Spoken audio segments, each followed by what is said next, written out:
What's up, fellow scale modelers? Welcome back to another video. It's your host Ray. Today I'll be talking about the Academy Model 1/35 scale Panzer IV.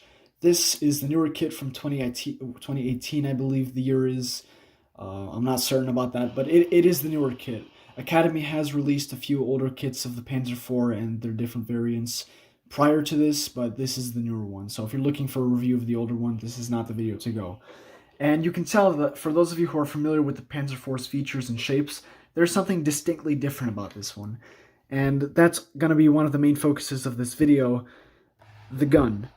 So on all Panzer IV variants in real life, they had the long-barreled 75mm gun. However, this one here has a much shorter and fatter gun from what you can see. And this is actually the 10.5cm howitzer that was fitted on the Stug 3 105mm variant, as well, and this gun was also fitted on a few other German tanks that during World War II, but this never existed on the actual Panzer IV. And I got this idea from World of Tanks and World of Tanks PC, or World of Tanks and World of Tanks Blitz, because the Panzer IV in World of Tanks PC allows for the addition of a 10.5cm howitzer instead of the long-barreled 75mm gun, and I thought it looks cool, and I figured I'd replicate it on a scale model, and here it is. Honestly, I think I did a decent job, so yeah, tell me what you think down below in the comment section. Please be friendly, or if you have harsh feelings about it, don't, just be as friendly as possible. But yeah, I'll talk about the modifications and everything I did to add this gun to the barrel to it later at the end of the video, so yeah, let's start.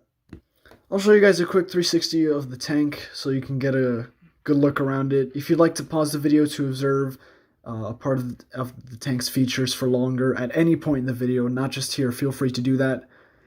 So yeah, I will also remove the side skirts so you can see the features behind them as well, so just hang tight for that.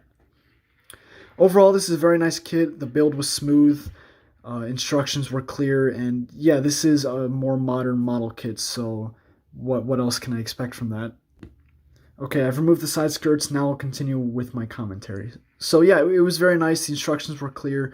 There are just a few complaints here and there that I have to make, and things that I need to mention that someone who is going to build this, or is in the process of building this and hasn't completed the build, I just need to make a few things known or mention just to be aware of, so you guys don't make the same mistakes I did, because there were a few things I did run into that definitely should be made note of.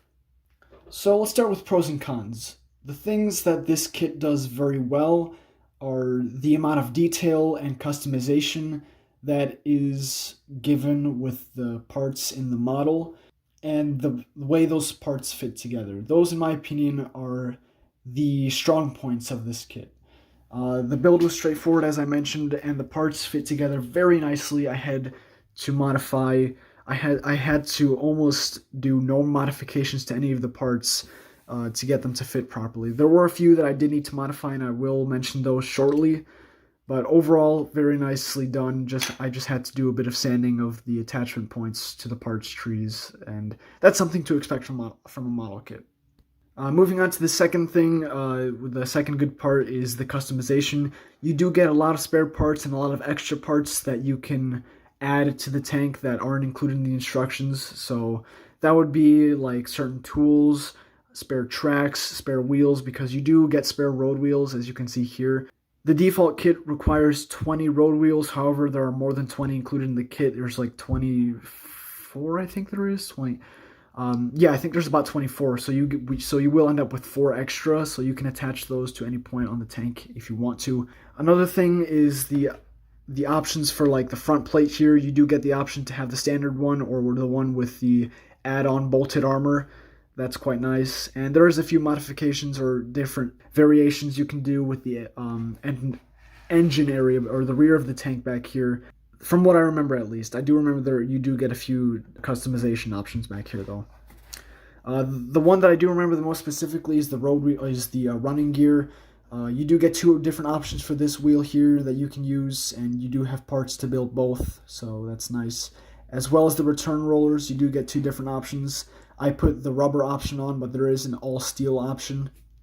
So yeah, that's what this kit does very nicely. And one thing I do want to mention that's very cool on this kit is the turret does rotate a full 360 degrees. However, this is a double-edged sword. It does rotate all of that, but there is an error or a defect or something that I need to mention that goes wrong when you rotate the turret, and I will mention that later.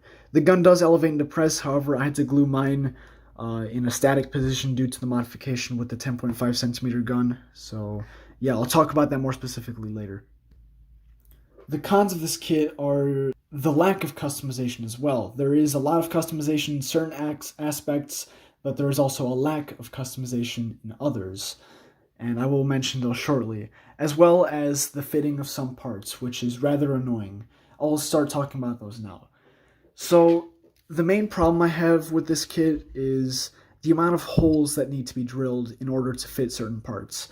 Namely, the tank tools like the crowbar, the jack rest block, this air filter here, and a lot of other things, including the air filter on the other side. Those holes, or the holes that the mounting, I'm not sure what to call them, but the mounting points for the tools, the holes for where those mounting points are supposed to go are not drilled, and they are required, the drilling is required to be done by the builder. And most of us, or some of us, do have the tools to do that. However, I don't, and a lot of other scale modelers do not have the correct drill bits to do that. So what does that mean for us? And now that you know this, you might be wondering how I put the parts on. So basically, I just cut off the mounting points and glued them on manually. That does leave greater risk for error and like misalignment and stuff, but with enough patience and time, you can get them right. The lack of customization I mentioned earlier is the side skirts. Basically, you can't not put on side skirts. And the side skirts included in the kit are one piece. They're not separate plates. It's just one piece side skirt. So if you do want to have like a few removed, you can either cut them off, which is extremely risky because you can see they're kind of like put on top of each other. Oh, all right, yeah, the camera doesn't want to focus, but yeah. Oh, there you can kind of see it now. They're basically put on top of each other. So basically that. They're one-piece side skirts, and you'll have to buy a modification kit or an accessory part in order to have the pieces individually separated. Same thing, there's another issue with the turret side skirt armor. It's very hard to like put onto the kit. The mounting structures, the alignment isn't the best, so just take that into account. I do recommend using slow setting glue for that. And the hole or the attachment points of the turret side skirt armor are indeed holes, so if you don't want to put turret side skirt armor, you are out of luck. Just the fitting of this is very hard, but once the alignment is correct after a bit of test fitting and ripping out certain parts and re-gluing them, the fit is nice and they go on quite nicely. The last issue I mentioned is the fitting of the turret onto the hull. The fit is very, very tight. I cannot emphasize enough how tight it was. Like, when I first put it onto the hull, I could almost not rotate it with how tight it was. So just take that into account. You will need to do a bit of sanding. And also, you can see here there are a few paint scratches right here. That's because this part of the turret right here, this front part, rubs up against that. And it will scratch the paint. You can see it does get a little harder to rotate the turret when I reach this point. So it does scratch the paint right there. Another part where it scratches the paint or it touches is the rear spare road wheel right here. When I rotate the turret here, it kind of stops and I have to give it a little extra push in order to rotate it past that point. And it does scratch the paint up a lot. And I actually just scratched up even more paint, so that's nice. Yeah, it does scratch up the paint a lot when you do that. The last thing I need to mention that isn't exactly a weak point or a con is just God damn it. The wheels don't move. None of the road wheels or running gears designed to move. And yes, the track is the rubber band type. It does arrive painted in a glossy black color or a satin finish black color, so you will need to do a bit of painting or modifying to the tracks if you want them to look a bit more realistic. But yeah, the tracks are rubber band type, so that's nice. They're very easy to handle. But yeah, the wheels do not spin, so mounting of the tracks onto the running gear is kind of difficult. That's basically it for the review. If you don't want to hear about the modifications I did to put the 10.5 centimeter gun onto the tank, then you may leave now. Thanks for watching. So yeah, I'll talk briefly about this. This is going to go very shortly. So basically, I bought a metal gun barrel for the 10.5 centimeter gun fitted on the Stug 3 10.5 centimeter variant.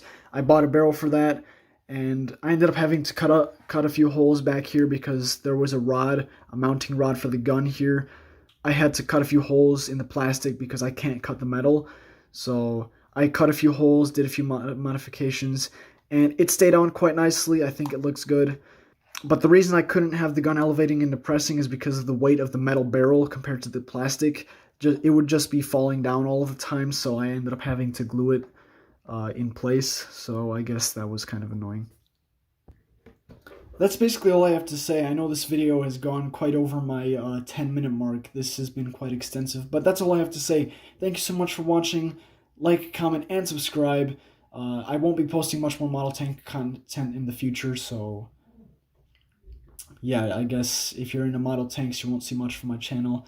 But comment down below what you thought about how I did on the building process. Any questions you have, I'll answer those as soon as possible. And yeah, that's basically it. Thanks for watching, and I'll see you guys later. Have a great day.